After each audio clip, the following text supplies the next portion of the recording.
So it's nice to see a lot of you again. For people, this is their first time. I'm Anthony. This is a lecture series brought to you by the Enrico Fermi Institute, the Arthur Compton lecture series, and we're talking about understanding the building blocks of nature with particle collisions and AI, and this is the third lecture series in that. And I actually wanted to start off with some CERN news. So this year's Proton Run has ended, and so on October 16th, so just 3 days ago, the last injection of proton beams into the LHC happened. And so if you're at CERN, you can see on TVs all throughout the lab this picture here. So it's on all the TVs, and it tells you what's going on at the LHC in real time. So you can see proton physics stable beams up at this very high energy scale. And down here, October 16th at 10:22, you see the last proton physics. And so this is really exciting. So the LHC delivered 11% more collisions than planned, so it operated extremely well. And now what's going to happen is the LHC will turn off for a period of time, and then it will turn back on, and lead ions will be injected inside of it. And so I included a meme from the heavy ion group, which I also go to a lot, where you see the heavy ion group is waiting for the heavy ion run, and it's Kermit the Frog playing bingo. And so this is really what they feel like, because they take such a small period of the entire year's run. They only run for maybe 20 days. So they're really sitting there waiting excitedly to go and take the data. So it's really fun to be around. And so then the plan for today is the third lecture. So last time we talked about big physics questions, and I'm sure if people were like me, their brains were kind of confused afterwards and kind of exploding. And so today I wanted to shift to experimental considerations, but I thought maybe a better name for this is shifting our brain to experiment in AI. So taking what we talked about before and then trying to do a mind shift in there. And so what we're going to do is start off with a brief refresher, and then we're going to try to connect our brains from the big physics questions to experiment. And we're going to do this with an example from the past, where through that example, I hope you can start to gain the intuition where if you then look at one of these new physics problems, you can understand how we're trying to go about it at the LHC. So the refresher, roughly 3 or 4 slides, is we have a theory of nature called the Standard Model, and it's an extremely successful theory of nature. It predicts a phenomenon that we see across many orders of magnitude, roughly 15 orders of magnitude. And this is a slightly different version of the diagram I keep showing you, where you have the quarks, the leptons, the force-carrying particles like the familiar photon and the gluon, and then you have this piece sticking it all together, the Higgs boson. And so we talked about this and how you formulate it roughly. And then we also talked about how this has extremely notable problems.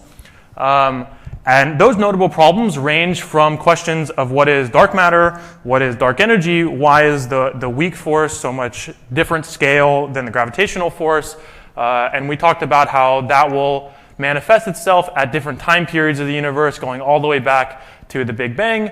And so this familiar diagram of the Standard Model, we asked the question, can new particles come along and actually solve some of these puzzles? And then what we said was, well, we've been looking, and we've been looking really hard, and the 2 main outcomes that we've seen so far in roughly the past 15 years is the discovery of the Higgs boson. So we found that last missing piece, and nothing else. And so then I showed you this plot, which was a summary plot where you can't read anything. And down here is roughly the scale that we've been probing, and I told you that we searched something like 15 times the Higgs mass. And then I wanted to actually convert that into a scale that maybe you could maybe is more understandable. So if over here is where the Higgs is, maybe I'm having some problems with. Over here is where the Higgs is, and if I make the analogy, that's like the mass of a bike. Over here where we're searching is maybe like the mass of a Great Dane. So a pretty different scale. So we've searched a pretty broad range. But okay, the mass of a Great Dane is not the mass of, say, the Eiffel Tower. We're still not probing all the way. And so those physics questions and the non-discovery still motivate trying to answer those puzzles. And so this is the picture from, I wonder why that's, This is the picture from the poster. So it's our desire to discover new physics continues to motivate experiments. And so this is actually the experiment that I spent a lot of time working on. This is an upgrade of the experiment that I work on now. So we actually built these giant new detectors that we installed a few years ago. And you see all of us, the people scale down here, constructing these. And so I spent maybe 3-4 years thinking about this, 2 years actually in a warehouse much like this, building and constructing it. Yeah. Just real quickly, is both CERN and Fermi looking for one particular low-hanging fruit particle? Right. So the question was, are both CERN and Fermilab looking for one specific type of particle? So right now, the only collider in the world at this scale is at CERN. So Fermilab doesn't have an equivalent. So it's just CERN who's leading this. Fermilab is taking on a different set of physics, like what Ed works on, called the Deep Underground Neutrino Experiment, where they're trying to probe a neutrino. Whereas here, we're really talking about Higgs physics and high energy scales. Yeah. And so now what I wanted to do was actually spend the remainder of this section going through an example where I wanted to say just clearly what the goal of this is. We want to connect in our heads some dots, which is from this first lecture we talked about colliding particles, we talked about the need for lots of collisions. In the second lecture we talked about some big problems in physics, and then I want us to see what the mindset is like translating a big physics question like that into an experimental realization. So what we're going to do is we're going to shift our brains and go back to a mysterious time, which was 2011. And in this mysterious time, the standard model is incomplete. So this is, the LHC had turned on just recently. And in this picture over here, you have a giant missing spot right in the middle. And what is the problem now? Well, the problem is a very basic problem. How do particles acquire mass? So if I had given last lecture 15 years ago, this would have been possibly the first slide, which is the very basic observation. We see massive particles. We know that, for example, the electron has mass. The beta decay, for example, there's a massive particle mediating it. We know that particles have mass, but we have no idea how that happens, and we just have theoretical ideas for that. Yeah? So I would see this and ask myself initially, why is it a problem of how they acquire mass, and why wouldn't it just be, we look at nature and we find things that have mass? And Sure. That's just the way they are. Sure. So it's a fundamental, unexplainable element that's at the basis of everything. Yeah. So the question was, in essence, so what? So what that we don't know why they have mass? And I think my personal answer would be that's kind of the point of physics, is to understand the why questions. I could go out and observe that, well, we see gravity happening, but it wasn't until Newton came around and actually gave a prescription for that, how that could happen, put equations to it. This question, I think, is, from the physics perspective, actually maybe a bit deeper than I'm giving it credit for. I guess, Yeah. I think I'm asking something a little bit different. Okay. I'm not asking why. I'm asking, why do you think it has to acquire mass? It just is. And has Right. mass. And it's not like there's something that gets something. Right. And that's why that's the second point that I was going to say. I think I'm not giving it the due diligence that it needs in just asking this. The problem is really, if we just say, before this time, in 2011, if we just said particles acquire mass and we gave no mechanism of how they got that, the entire standard model would break. That was really the problem. That you would end up with all sorts of calculations where you get infinities all over the place, things don't make sense, and the entire theory would break. And so you could say, well, the theory works up to some scale, but then we turned on a collider where we were exactly at that scale where the theory would break. And so you could ask this, but for us, we knew that the theory would break if it wasn't for that. Yeah? Yeah? Does or how does gravity fit into this, or does it? It doesn't. There's ways you can force it together, but right now, no. Yeah. So, okay. I'll posit that this before this time, a major problem. a major problem so large that, as you now know, 1 year after this discovery, the Nobel Prize was awarded not for the experimental realization of this. It was awarded for the theoretical insight of how this mechanism came to be. And so the landscape then, there was previously 2 big colliders. So there was one that had just turned off in 2011, so the Tevatron. This is nearby Batavia, just an hour outside of Chicago. So it's this giant collider where inside, instead of 2 beams of protons, we have protons and antiprotons operating at roughly an energy scale, something like 1/7 the scale of the LHC. And then at CERN, in the same exact tunnel where the LHC now sits, there was a different collider, the Large Electron-Positron Collider, where inside of there, instead of shooting in protons, we shot in point-like particles, electrons and positrons, and that operated from 1992 to 2000. And actually, the data from this is still around. So this is the data from this experiment is what I did my undergraduate thesis on. So it still lives long. And then you would have looked at this plot. You're maybe a graduate student at the LHC, and you would stare at a plot like this. And so what this is showing is along the x-axis here, a then hypothetical particle, the Higgs boson, which at that point in time, really undiscovered, and there were a lot of different models that could have yielded the phenomenon that we see. And so the undiscovered Higgs boson mass along this axis here, its mass here from 100 all the way up to 200, so the range that we're seeing now. And then you have these purple lines here, which are constraints from the 2 different experiments. So how you should read the y-axis here is I put it in some arbitrary units, but the important point is when you cross this number 1, that mass is ruled out. So for example, right here, if you can see, Mary, I think we might be having problems with this. Oh, no, okay. Like I was saying, if you look over here, at this point right here, maybe. Mary, do you happen to have any more batteries? Oh, okay. Well, then I'll make sure to point out really clearly. Maybe. Okay. We're going to go by pointing a bit.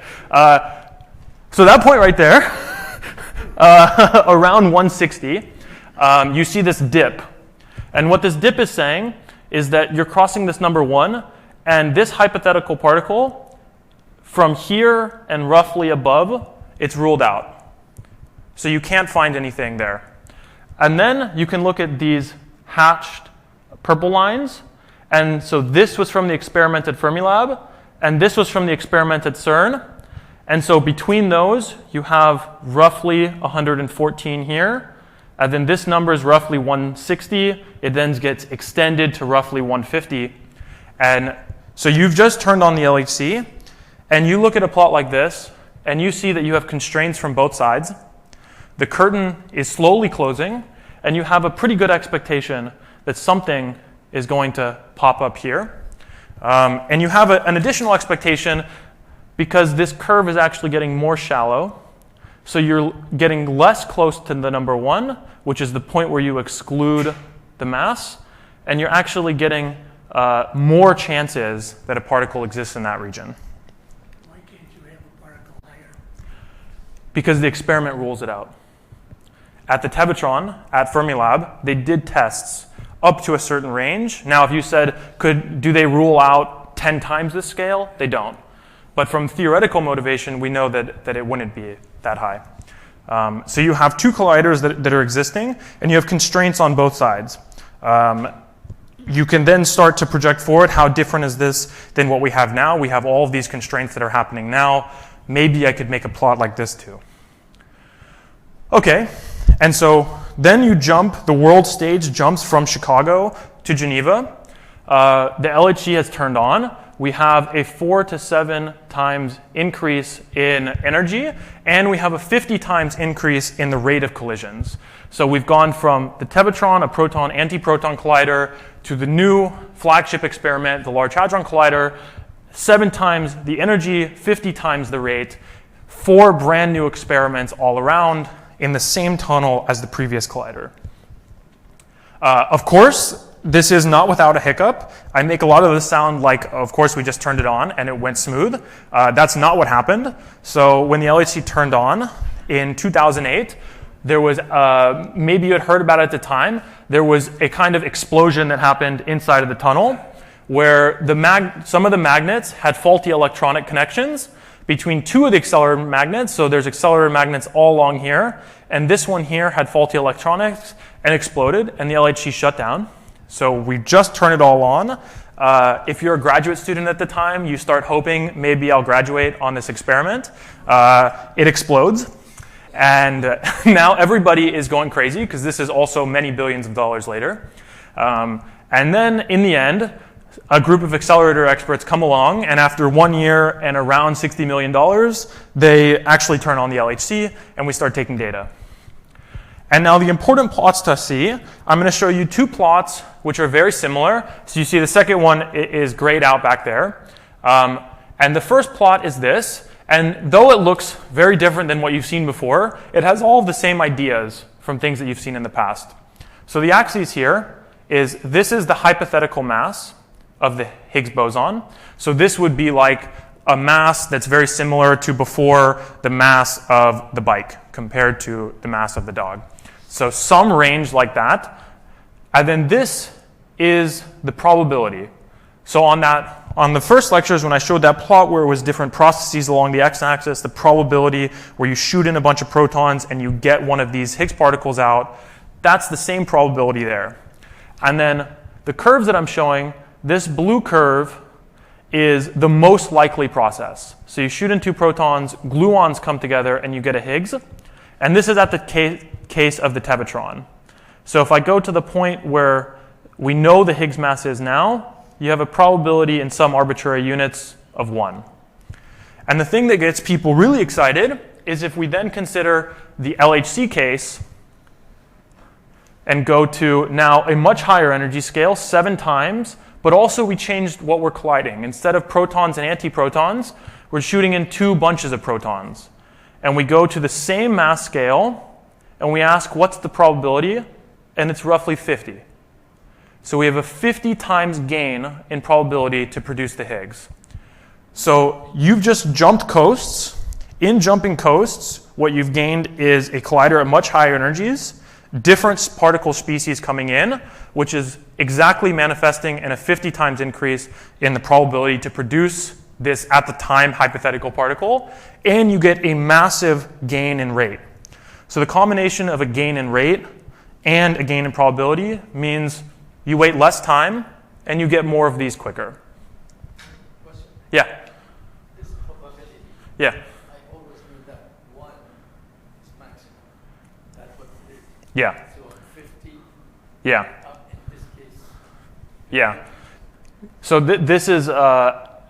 So the question was, I know probabilities as 1 being the maximum. The important point here is that these units are not like the usual units you have in your mind for probability.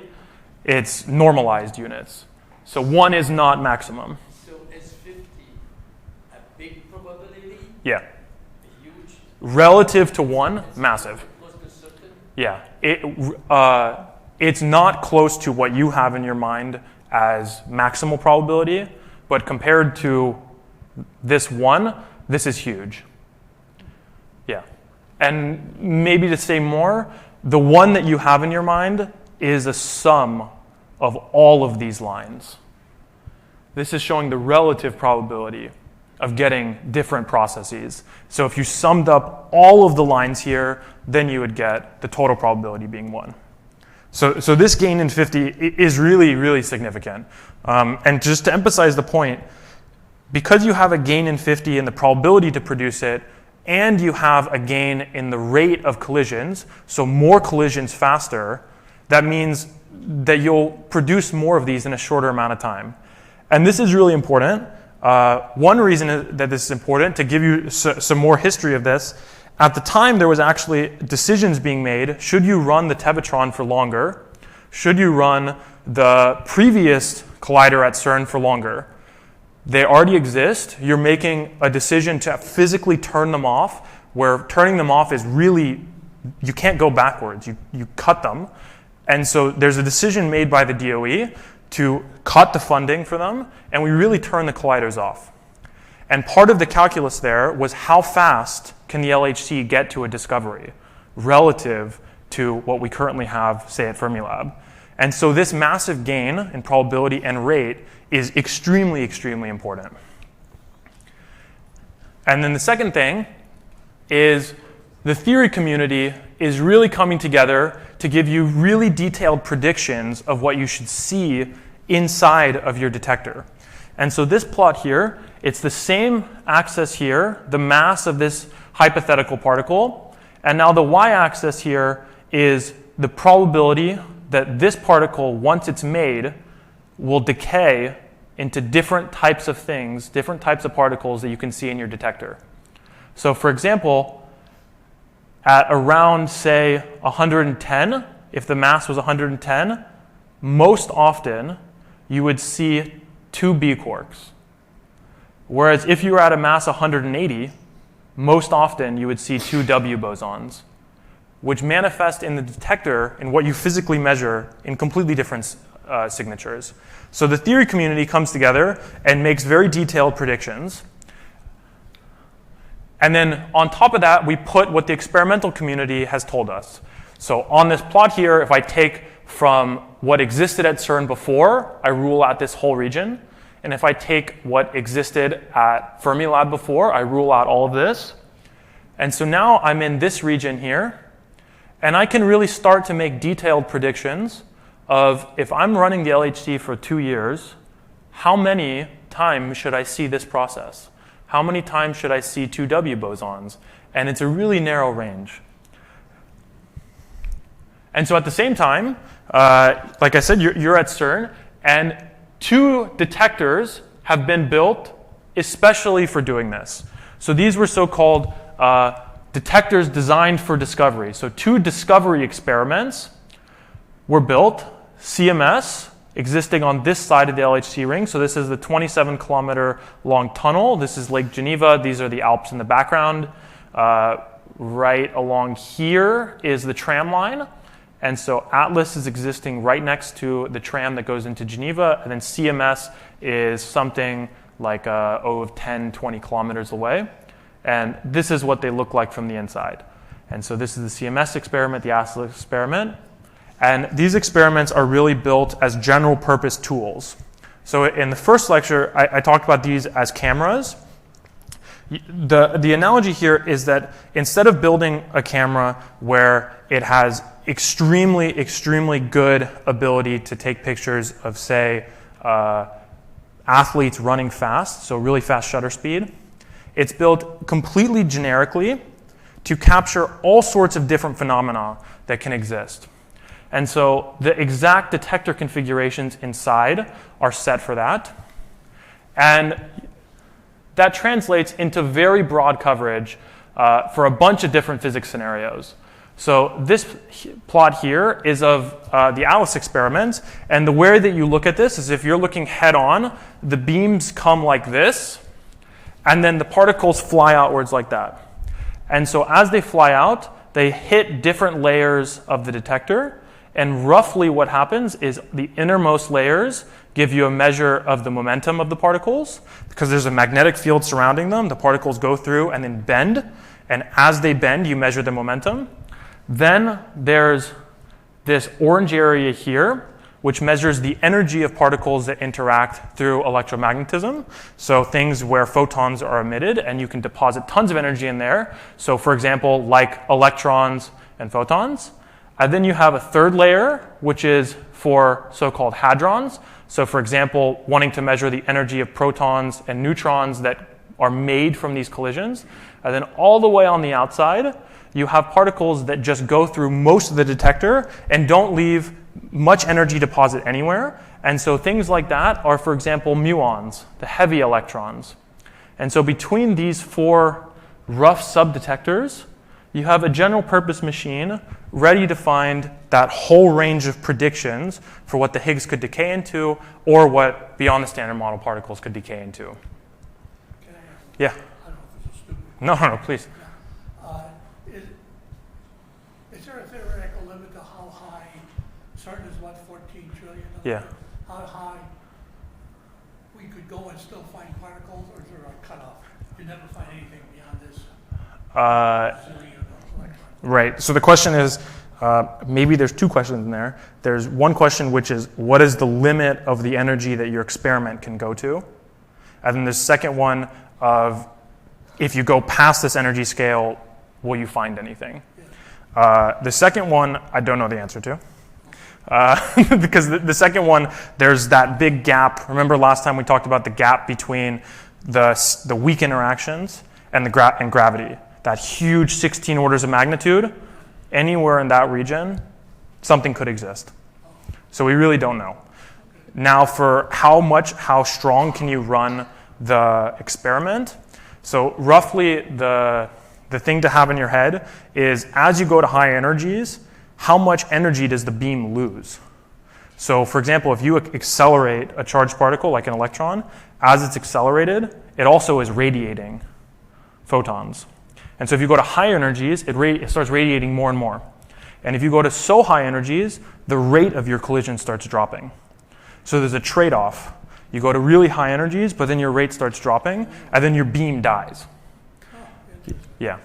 Yeah. So I have a very elementary question. Please. So you've got this tube. This plot or the last plot? No, it's not that. You got this tube where you got all these particles Yeah. around, and I think you said that they're close to the speed of light. Almost Yeah. the speed of light. So just judging, I don't do the math in my head very quickly, but they must go around. Any one must go around thousands of times in Yeah. a second. And so there must be massive, massive numbers of them. Yeah. So you got a lot of protons in there all at once. Yeah. Where do you get them? How do you make them?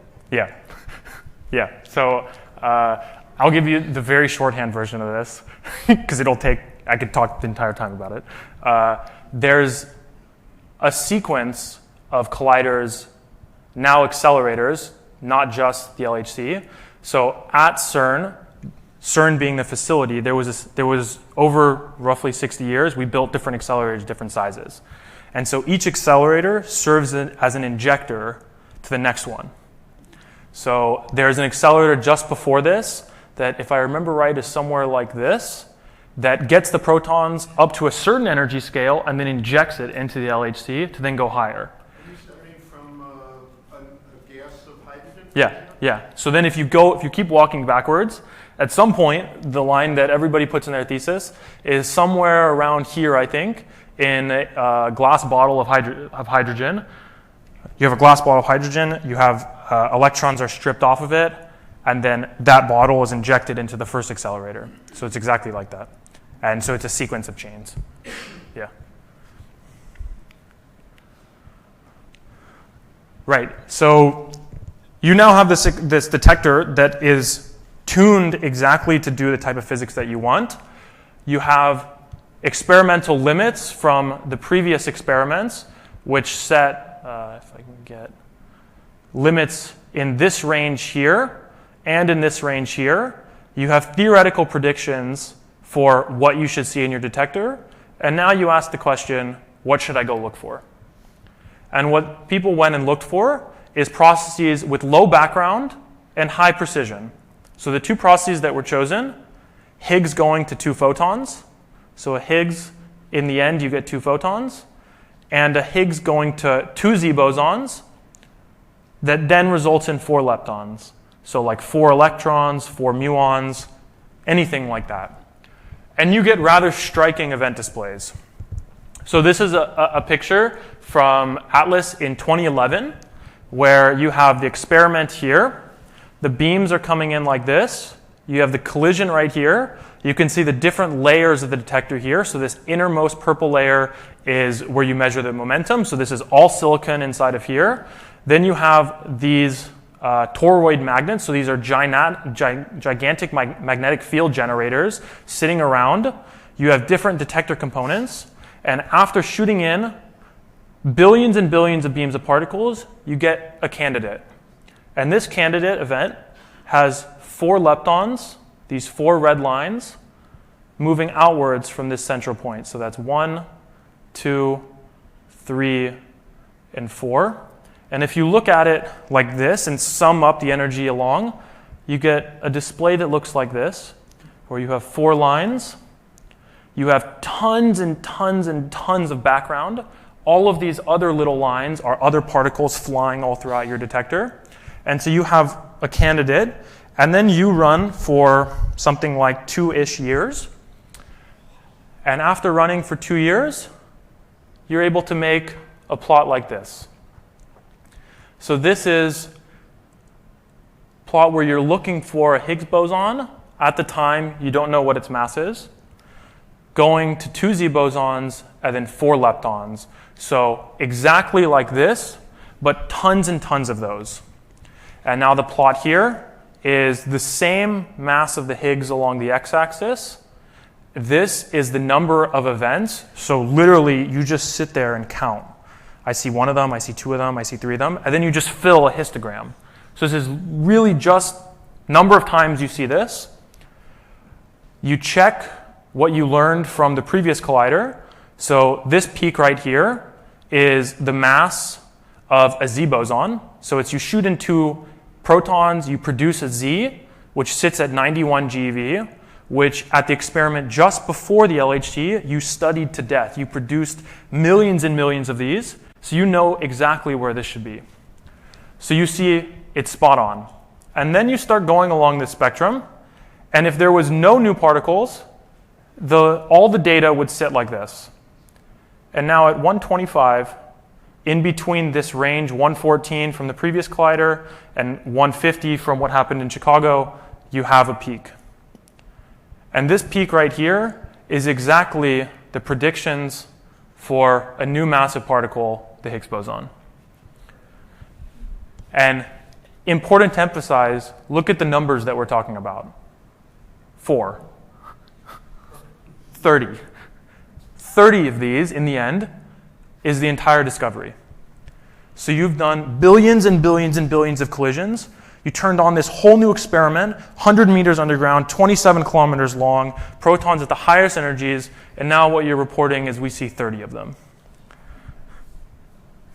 I don't know. I look at this and I find this pretty incredible. And then you do, give me 1 second and I'll come to you. And then you want to verify also that it's not just a coincidence, that you actually see it in both of those channels that you're interested in, and you see it in both experiments. So on this, I showed you from the CMS experiment. In this channel here, where you produce 4 leptons. And now here, I'm showing you from the ATLAS experiment, where instead of 4 leptons, you produce 2 photons. Again, it's the mass of the Higgs. This is roughly the number of events. You have a smoothly falling background, where if there was no particle, it would just be falling like this. And instead, what you see is a peak at exactly the same energy. And to emphasize again, the number we're talking about, something like 12, 15. Yeah, and then I'll come to you. Yeah. So you're eventually measuring leptons. Mm-hmm. So how do you know that it's at 125? You're not actually measuring the weight of the mass of the Higgs boson. You're measuring just leptons. Right. Why is 120 not 140? Right. So what we do is we take, the question was, you're telling me that we measure everything that comes out and not the mass of the Higgs itself, but then you show in this plot the mass of the Higgs itself. How does that happen?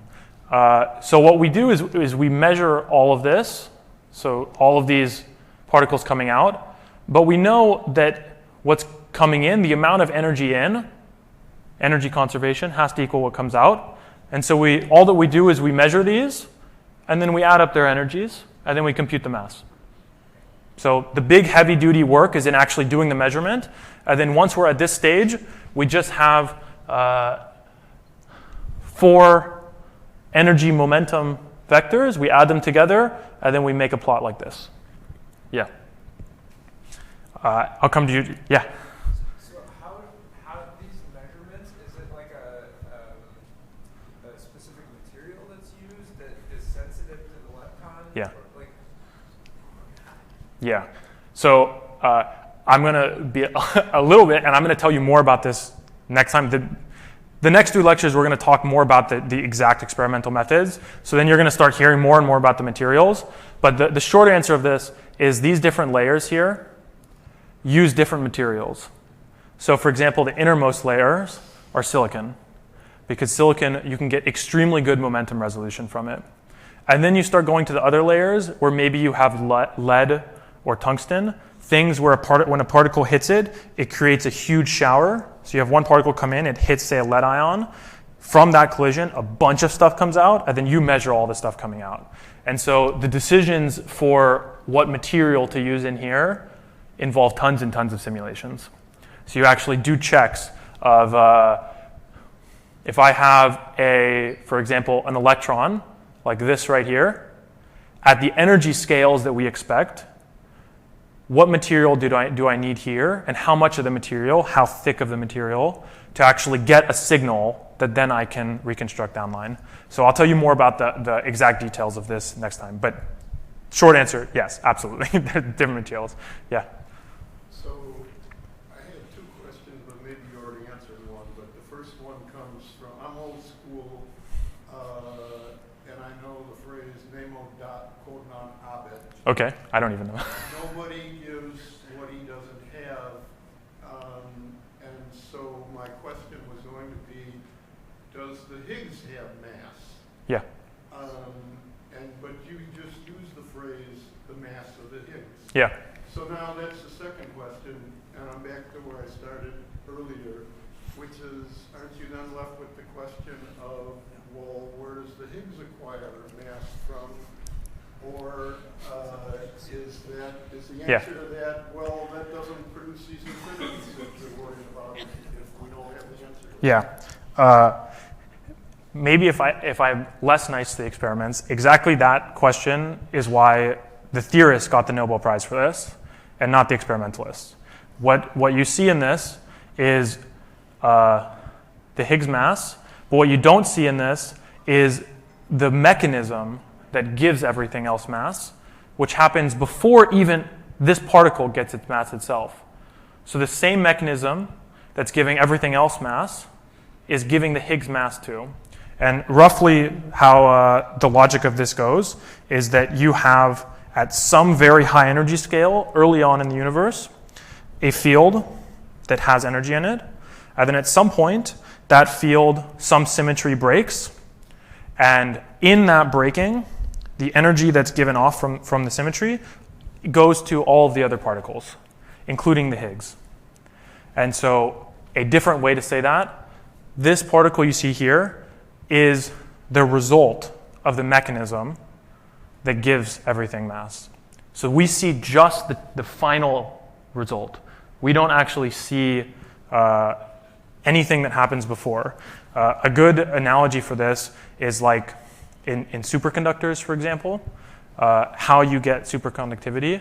There's some symmetry breaking that can happen that spontaneously creates this huge magnetic field. And much in the same way, what we see here is the final result.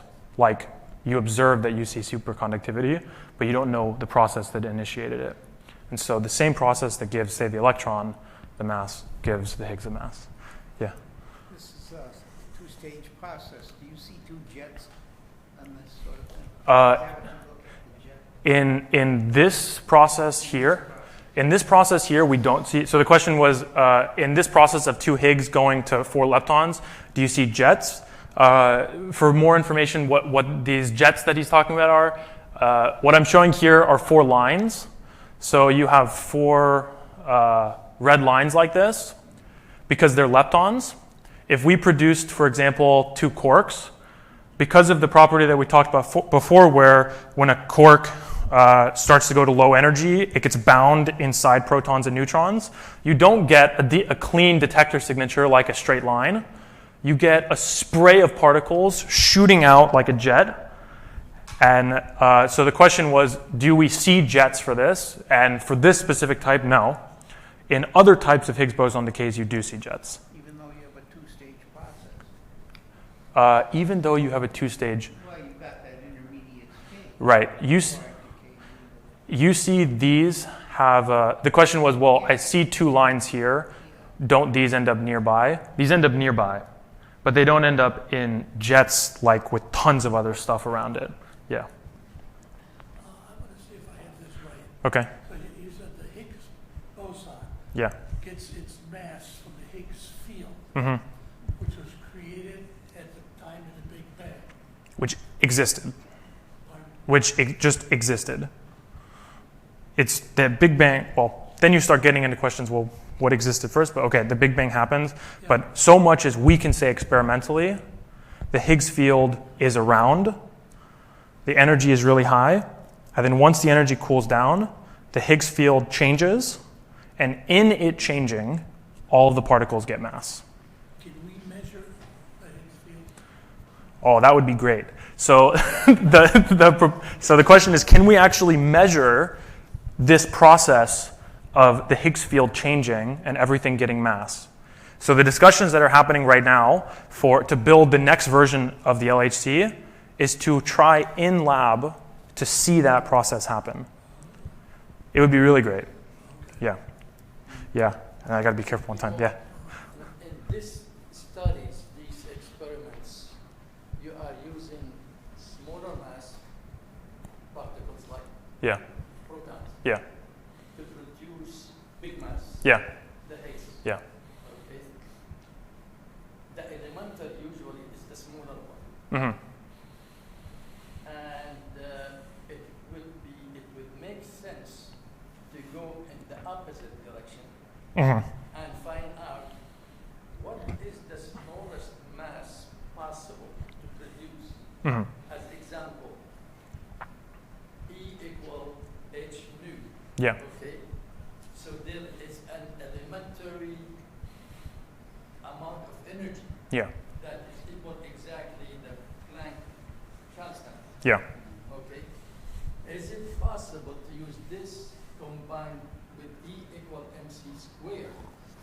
In this case, the elementary mass Yeah. would be m equal k equal h over c squared. Okay. Right. That could be the smallest mass Right. possible. And Yeah. then investigate this elementary mass go in the opposite direction instead Yeah. of going Yeah. this direction. So if I rephrase your question, I think what you're asking is, why don't I go look for the smallest possible particle with the smallest possible mass, Yes. roughly? Well, maybe two things. I would love to do that. That sounds great. We don't have the experiment to do that. Maybe I would say a different thing, which was on your earlier comment of that this is much heavier than, say, a proton, which is much heavier than quarks. The idea that somehow this is any less fundamental than a quark is wrong. So far as we know, this doesn't divide into anything else. It's the same point-like as leptons, as quarks, same point-like. So it's no less fundamental. Now maybe it's confusing that it's at such high mass, but for example, this isn't even the most massive particle. The higher copies of the quarks, there's a particle that's 1.5 times as massive as this. So the idea of massive particles being fundamental is maybe odd for things that we talk about on Earth, but not odd when you talk about the particle zoo, as they call it, all the different things that we can see. To try to get to these energy scales that you're talking about of, either extremely, extremely big, where you're talking extremely small particles, we just simply don't have the machine to do it. We can't reach that energy scale. In this case, like the electron Yeah. mass is in the range of the Yeah. kilogram. Yeah. If you make this calculation, the elementary one will be about maybe 100,000 times smaller Yeah. than the electron. Yeah. So in this case, you really can find out Yeah. We just don't have the experiment. how we make the mass of the electron. Yeah. We just don't have the experiment. From an experimental side, we don't have it. If I think maybe 3 times ago there was a theorist who was giving this, and then they would say on their chalkboard they do all of the checks. From an experimental side, we just can't probe it. People look for things from, like, for example, these really high energy or really small interaction processes could be happening in space. Maybe space is the best collider with huge energies everywhere. And so people with telescopes and with different experiments like that look for things. But here on Earth, we just can't reach that energy scale. You know, Can I come back later? Yeah.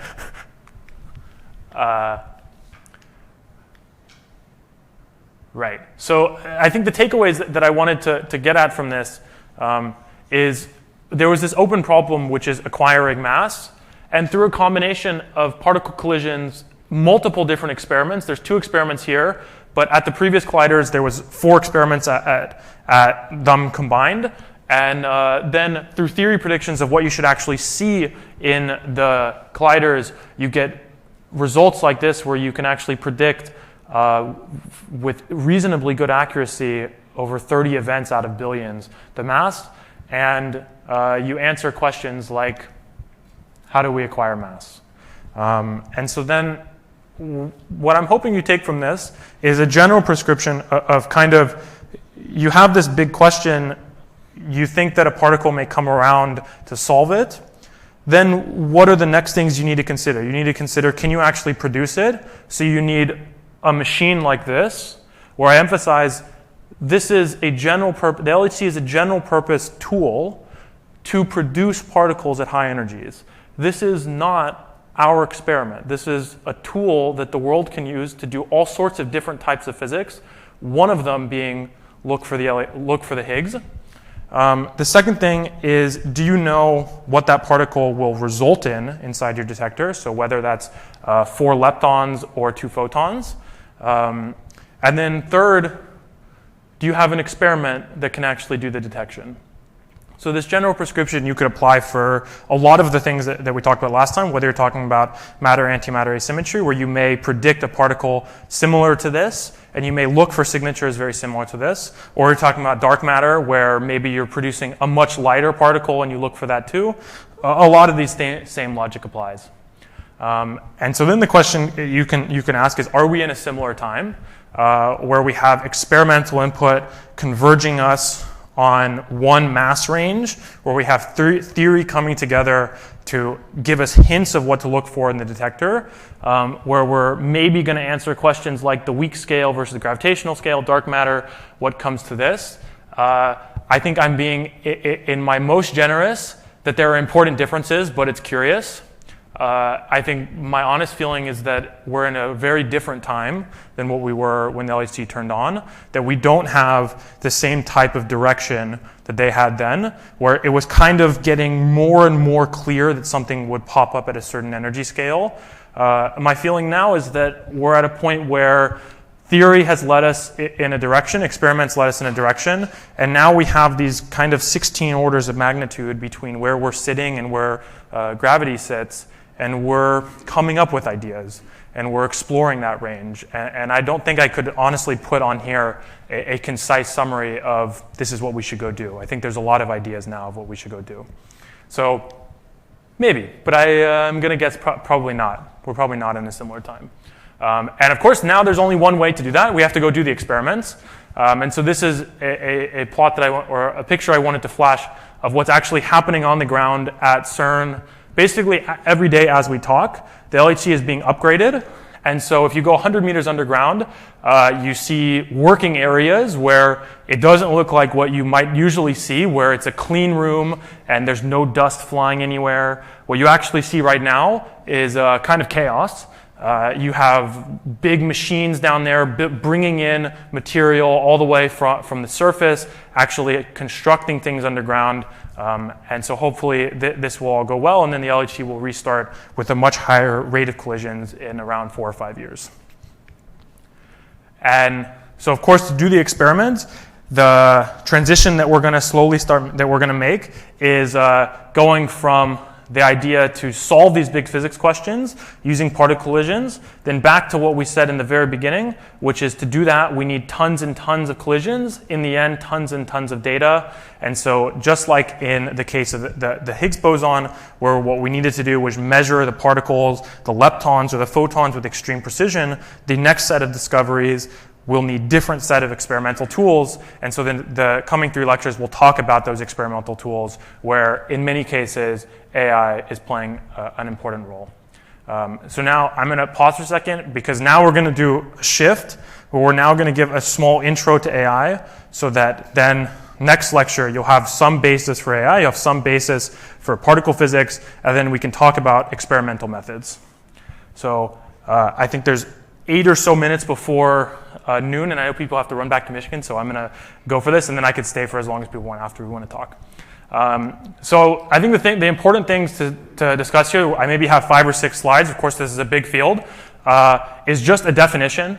So what we're talking about, if I was to give a definition for AI, the simulation of human intelligence by machines, and if I'll add extra to that, it's a field that is evolving hand in hand with computers.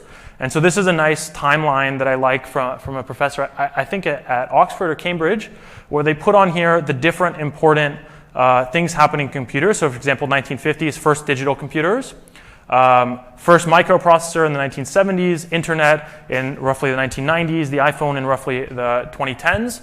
And now we're all the way over here.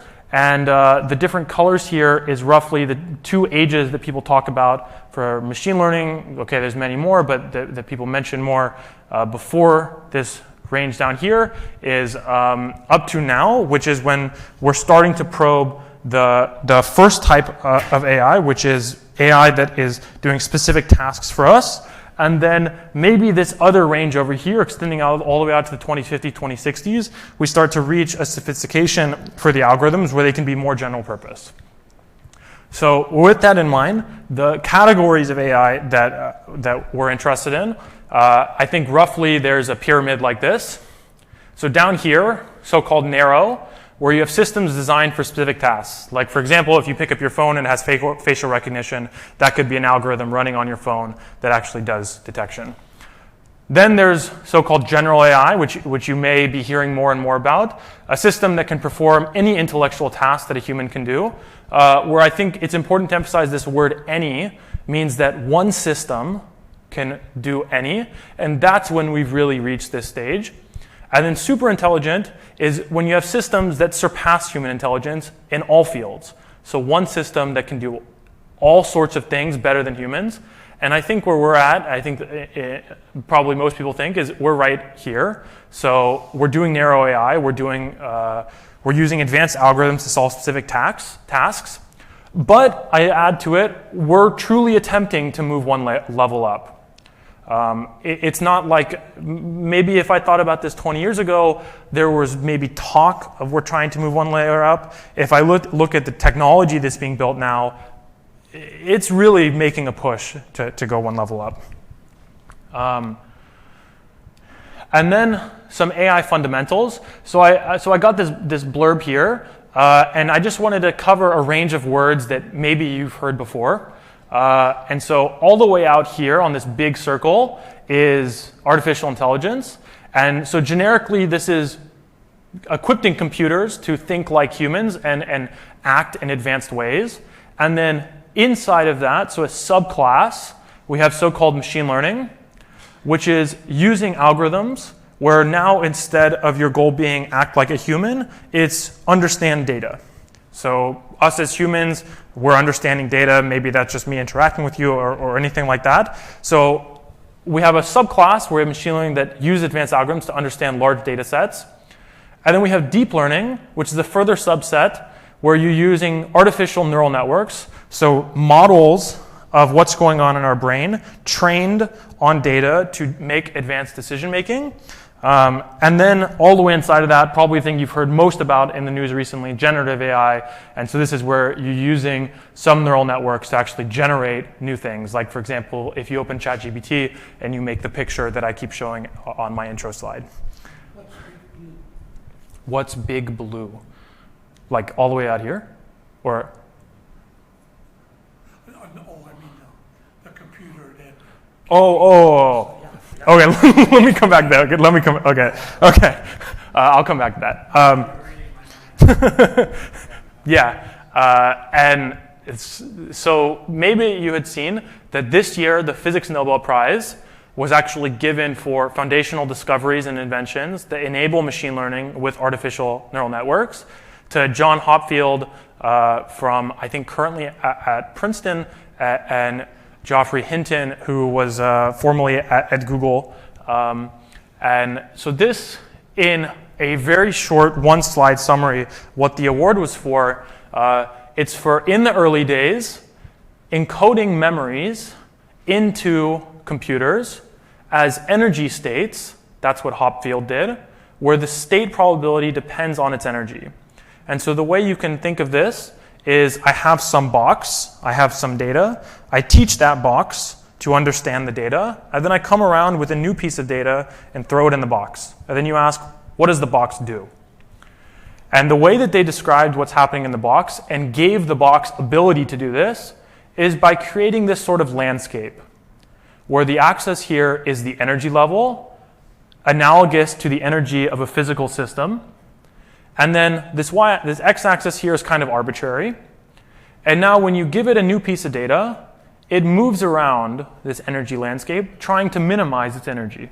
Just like if you had a ball, that's why the Nobel Committee likened it to dropping a ball. You drop a ball, and then it just starts moving around until it gets to the lowest possible point where its potential energy is the smallest. And these ideas are clearly ideas from physics.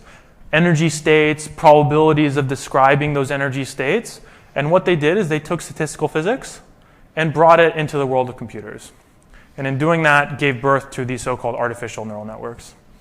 Yeah? That sort of thing was standard numerical processing for solving simultaneous equations. Yeah. And Hopfield turned it upside down. That's what's Yeah. So what he was pointing out is that this was rather standard. Like this is rather standard physics applied to a completely different class of problems. They really took it and flipped what was happening in physics to apply it to these computing systems. And so roughly the breakdown of the prize went that Hopfield got the prize for encoding memories as energy states, so the idea of building something like this. And then Hinton got the prize for understanding and adding the ability that each energy state has some probability associated to it. And these two ideas combined is really, if you were to take a statistical mechanics class as a first-year graduate student or an undergraduate in physics, you would learn all of the core elements for this right away. And so then if you go from there, so they got the award for starting really this revolution of being able to train these networks. And now if you fast forward today, you can look at what are AI abilities now. And so this is, again, a nice plot I like from Professor Rosser. And along the x-axis here is the date. This line here is human-level performance on different tests, where the tests are green is reading comprehension, so this curve here. This curve is image recognition.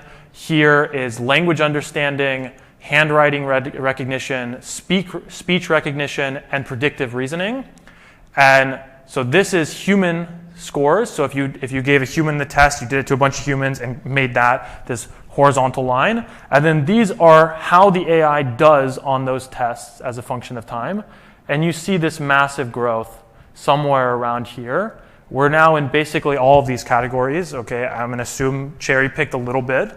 But in all of these categories, you basically have equivalent performance to humans. And the thing I wanted to say with that is the incredible rise of computing that has gone hand in hand with this. And so what this plot is showing here is the publication date of various large artificial intelligence models. So 2017, 2024. And the y-axis here is a metric of compute, so-called floating operations, number of floating point operations. And this number here, 10 to the 25. And then the points you want to look at, maybe you've heard, is, for example, ChatGPT, some combination roughly of this point here and this point here. And so a huge number of flops. But to put it in maybe a way that might emphasize the scale that we're talking about, I tried to come up with a metrics that maybe would do something. So if you asked how many protons, if you lined them up, how many protons would fit in 100 meters, that ratio is roughly the ratio of watching a single TikTok video, 6 seconds, to the computing to train one of these. So a 6-second video, the amount of computations to do that, this small. To train one of these, enormous. And that number is basically if you lined up protons for 100 meters, where a proton is 10 to the minus 15 meters. So the reason I wanted to show this is when you look at a plot like this, and you see this giant growth, and what is being emphasized to you probably is how there are new models that are yielding this, and you have all of this training data from the whole internet being fed in, all of the things like that. The thing that maybe is not emphasized so much is that the hardware that you can actually do the computing on has just completely exploded. The ability to do this many computations reasonably is really brand new. This is maybe 10 years, 15 years, where you're talking about graphics processing units where people now have giant farms of GPUs to actually do this amount of computation. So this is really new. And so now, of course, I need to connect it back to particle physics somehow. And so the question that we're going to go on for the next 3 lectures is, can particle physics leverage these new algorithms and computing power to understand fundamental physics better? And so that's Ed giving me a call and asking for this. And so we're really talking about narrow AI systems here, where we're going to talk about improving experimental capabilities with triggering, identifying particles, reconstructing events, and simulation to utilize this massive growth that is happening in these other fields. And so next time we'll talk about how do we actually identify what particles are coming out. We talked maybe you have 2 photons, maybe you have 2 B quarks. How do we actually do that, and how is AI helping us do that? And then the process of exactly your question, which was how do you go from a measurement, which is say 4 leptons, backwards to something about the particle that created them, the Higgs. So actually reconstructing what happened at the femtometer scale. And we'll talk about how AI is helping with both of these. So I think that's up for the time. So thanks a lot for coming, and I'm around for questions if anybody has.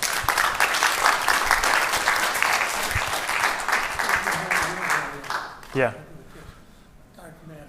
Okay. It may be stupid, I don't know, it's a small one. Could dark matter, we can't measure anything but gravity. Yeah. Doesn't give off light or any electromagnetic radiation. Safe drive back to Michigan. Yeah. Could it give off some new form of radiation, but it immediately goes into one of the, what is the string theory, the 8 dimensions? Yeah. So the question was not on particle physics. Could dark matter, I'll rephrase slightly, could dark matter give off a signature that goes into a different dimension that we can't measure? It could. No idea. Yeah, I mean, the question comes back to, from an experimental side, can I measure it? And if someone came up with an idea of how we could measure it, great. For example, this idea of shining a light at a wall and then sitting on the other side and waiting for the light to come through, kind of crazy also, and has feelings of extra dimensions, things like that. But we have to convert it into an experimentally testable. Yeah, maybe we ask the AI, and then maybe maybe it'll happen. Yeah. I mean, just maybe I say a comment on that. Ed was talking to me last time about this, of really, really fascinating. If you take like problems that we would do in graduate school, like quantum field theory problems or string theory problems, and feed it into the machines and ask it for answers, it can answer them pretty well. Like it can give full written answers of exactly what's happening. It's pretty impressive. It's actually kind of shockingly impressive. And you really, at least me, I really sit and I wonder, okay, all these years that I did in school, like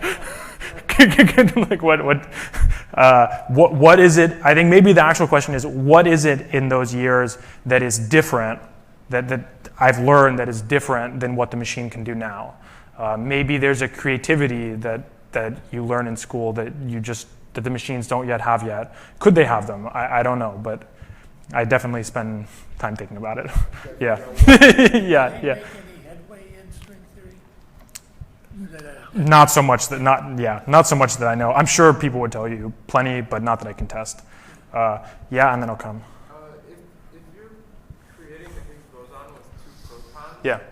how do you know that the Higgs boson is a fundamental particle? Is it Right.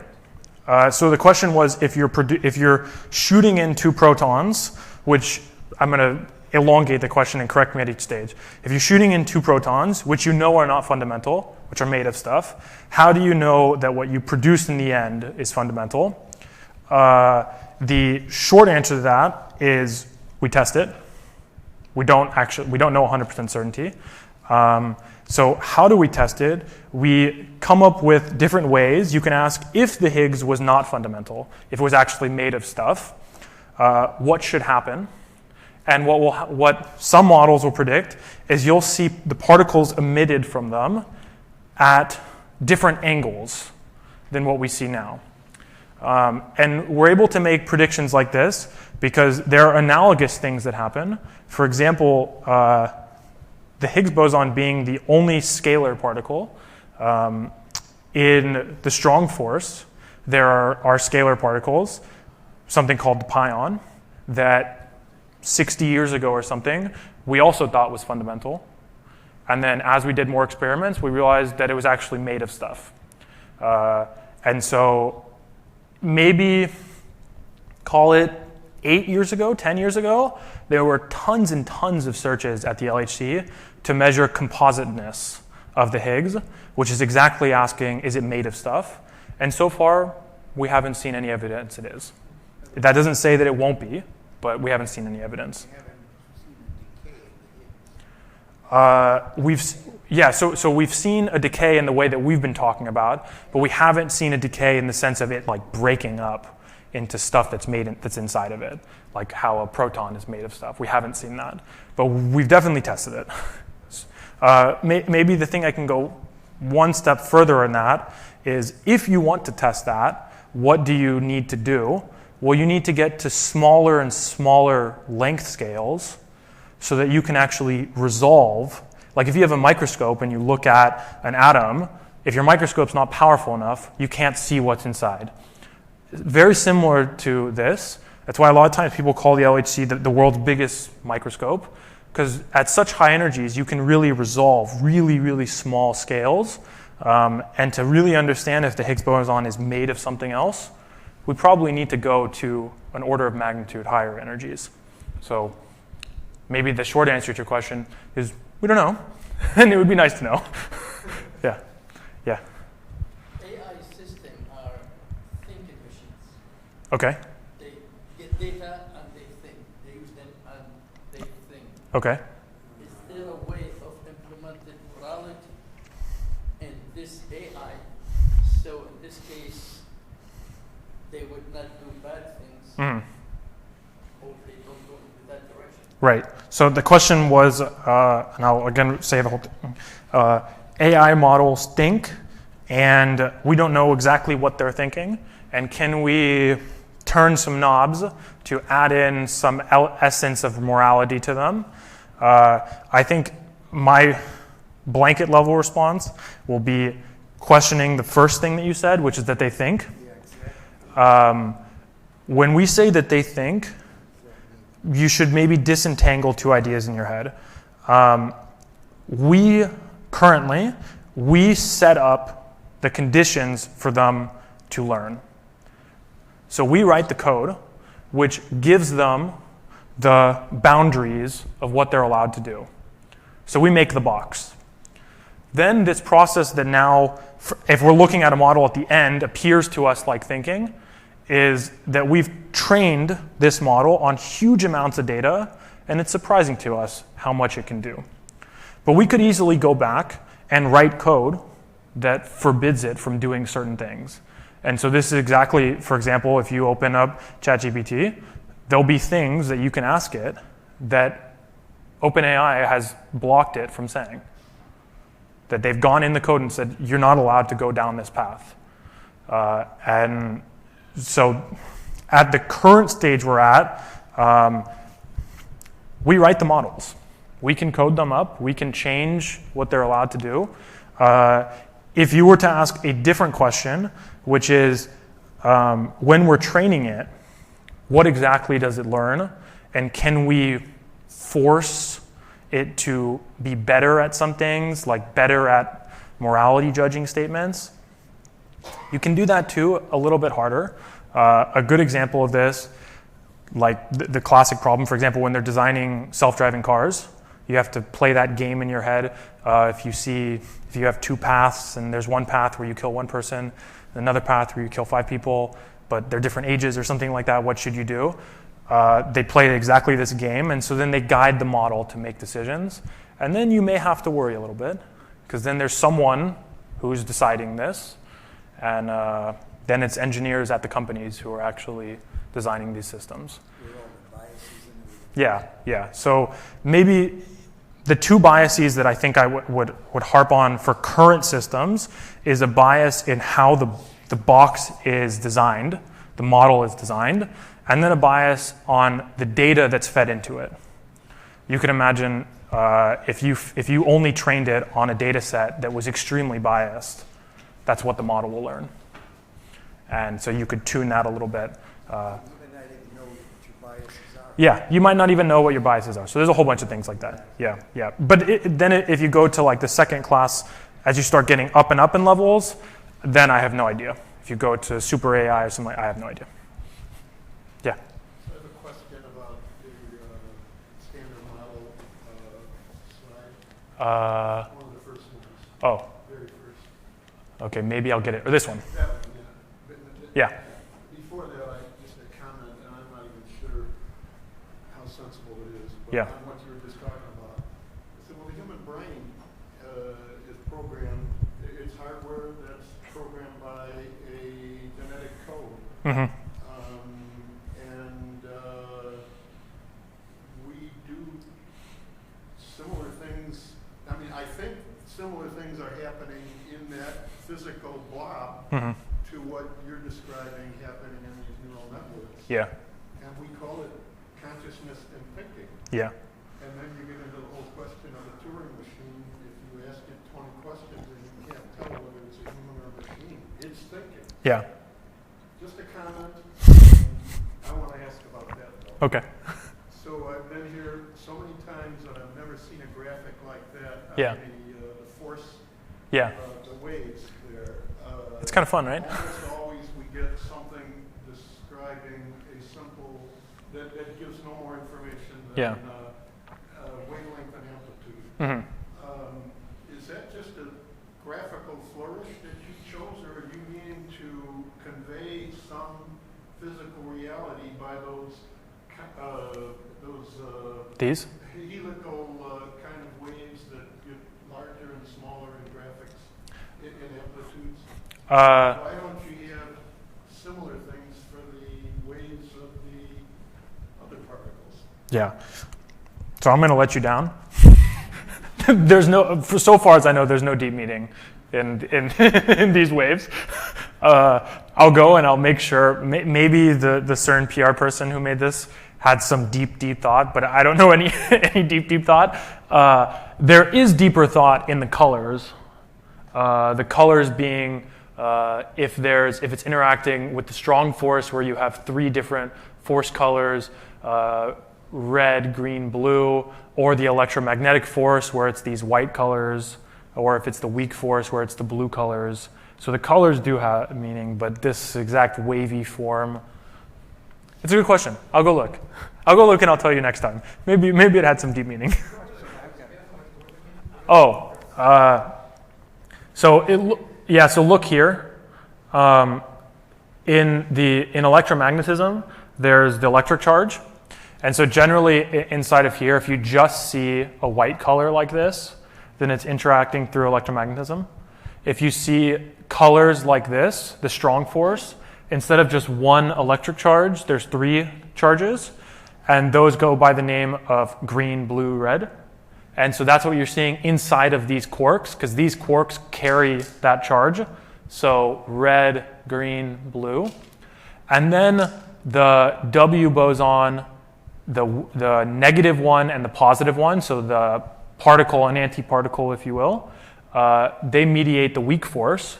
And so whenever you see things that have colors like blue or red, these really should have some of those colors, but those interact with the W bosons. Yeah.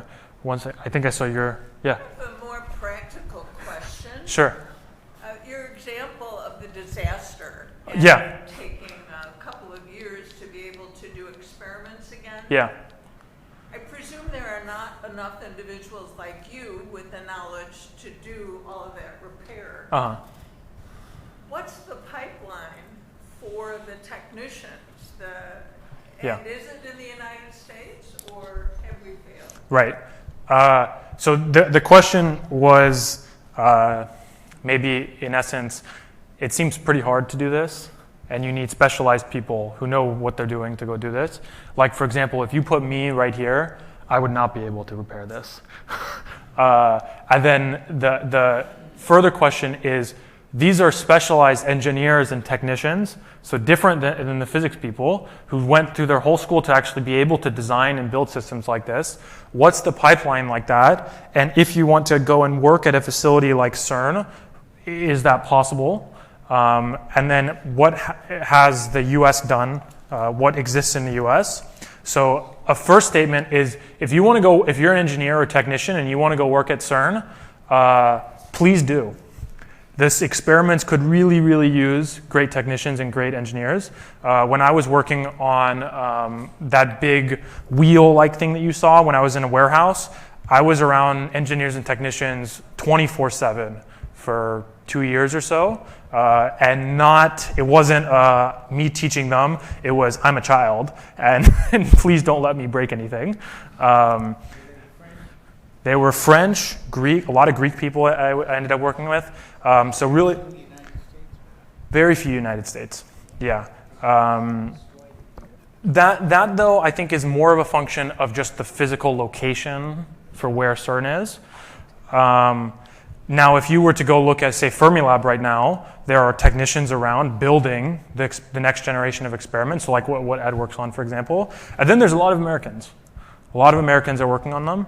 I would say that pipeline, at least to me, feels a more confusing pipeline, because it's a less obvious, like for me as a physics person, what am I going to do? I want to go do the experiments, so I go to the labs to do the experiments. If you're an engineer, if you really have a love for it and you know about these things, I would guess you would go find them. But then from what I can understand, there's kind of two things. Well, at the national labs, you're not getting paid as much as you would in industry. And honestly, you're probably working much harder. Because, no offense to us, but the physics people are crazy. And we want results, and we want to experiment on. And so then we don't care. We don't care if we work weekends. We don't care if we work until midnight. We just don't care. And so what that then translates to is there's engineers who, for them, this might be a 9-to-5 job where they show up and build, but the physicists are going to be saying, come in weekend, come on whatever to build it. So from what I hear, there's a difference in culture of the industry versus being at the labs. But on the other hand, at the labs, you're working on the very cutting edge physics experiments, and the amount of responsibility I understand the engineers have is typically larger than they would have at a company, because that guy there was probably like 4 of them. Like there was probably not that big of a team who did this whole thing. I think I wish, maybe I say personal comments, I think I wish that there was a stronger pipeline in the US and a stronger connection in the US to the national labs, especially from the engineering side. I'm not exactly sure how to do that, because I think part of me thinks that somehow has to do with increase the salary, which is maybe beyond my area. But I can say maybe a different thing, which is that the engineers are treated extremely well. Everybody loves them, because they are the ones who actually build it and make things work. So maybe that was different answers, but yeah. Can I ask a physics question? Yeah. About the standard model? Yeah. Yeah. I'm interested in the weak sector. Okay. Okay, you've got the WZ and W plus W minus. Yeah. These connect the electric with the weak force, Mhm. and you've got it in a similar unification with the photon, and you've got an electroweak Mhm. theory. And they show the gluons colored, Yeah. but that's a strong force. It's not part of Yeah. this. But the color shown, the W bosons, are they massless? Are they like the other? No, they're not. No. So the But the gluons are, yeah. and so are the photons. Yeah. So What's the difference here? right.